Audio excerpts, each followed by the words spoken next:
Would it be acceptable for a gentleman to burn his favorite suit?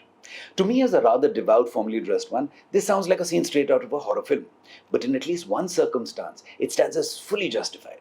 Do you remember this song from Butch Cassidy and the Sundance Kid? Butch was played by Sir Paul Newman, and as I learned more about him, the more in awe I was of just how tall a figure can be. He was a dashing leading man. He loved racing cars, so much so that he co-founded and owned multiple racing teams. Plus, he was a devoted family man. He was married to his wife, the actress Joanne Woodward, for 50 years. And importantly, he was the creator of an exceptional salad dressing sauce. In 1982, he decided to deliver a batch of this vinaigrette as Christmas presents to all the folks in his neighborhood. It was an instant hit. No one who tasted it could remain calm, and he was receiving several requests for refills within the week. One of his neighbors suggested that it was so lip-smackingly good that he should start a business. Sir Paul realized that a simple salad dressing could actually raise money.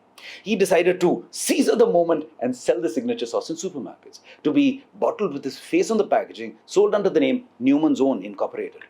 Now, we all know about actors launching brands, right? Sportswear, cosmetics, hospitality, and fitness enterprises. But there was a twist in this deal.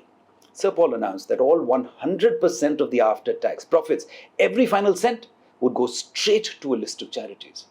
Since its inception, Newman's Own has raised and distributed over $500 million.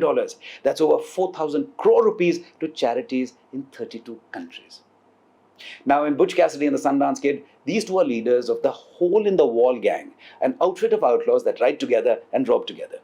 6 years after he had started Newman's Own, Sir Paul relaunched the Hole in the Wall gang, though not as a group of outlaws, but as a summer camp for children with life-threatening conditions.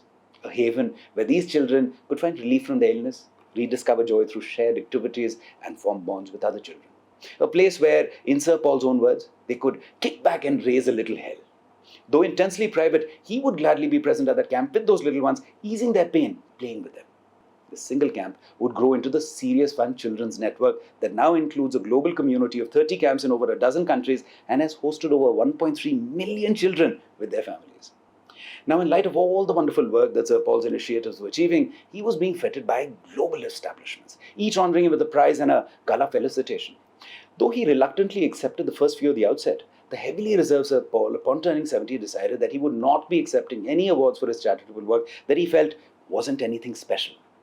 To publicly announce his decision, he hosted a ceremonial bonfire in his front yard, attended by his family and friends, where he held up his favorite tuxedo, the sort that he would look so devastatingly dashing in at the Oscars, and without any ado, flung it straight into the flames. Perhaps the only instance where I would gladly support a gentleman's decision to set his threads aflame.